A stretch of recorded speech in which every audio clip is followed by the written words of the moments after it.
1998 ગુજરાતમાં એક જળ સંચય માટેનું અમે સુરતથી અભિયાન ઉપાડ્યું અને એ જળ સંચય કાર્યક્રમમાં સ્વામી સાથે બહુ વખત મળવાનું થયું. અમારા બહુ કાર્યક્રમોમાં આવ્યા અને એમને પણ પાણી ઉપર સંસ્થાએ કામ કરેલું.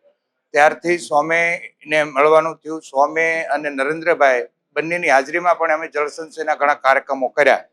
એટલે સ્વામીની વિશેષતા સનાતન ધર્મમાં સનાતનના જે મૂળ સિદ્ધાંતોને ધ્યાનમાં રાખી અને આખા દેશનો સનાતન મજબૂત થાય એક દ્રષ્ટિકોણ રહ્યો અને હર કોઈ સનાતી સંતો હારે એમનો નાતો રહ્યો, ધરોબો રહ્યો.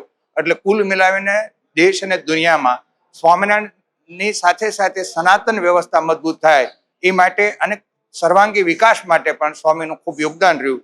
એના હિસાબે અમે સ્વામીથી કાયમ પ્રભાવિત છીએ. આભાર. જય સ્વામિનારાયણ.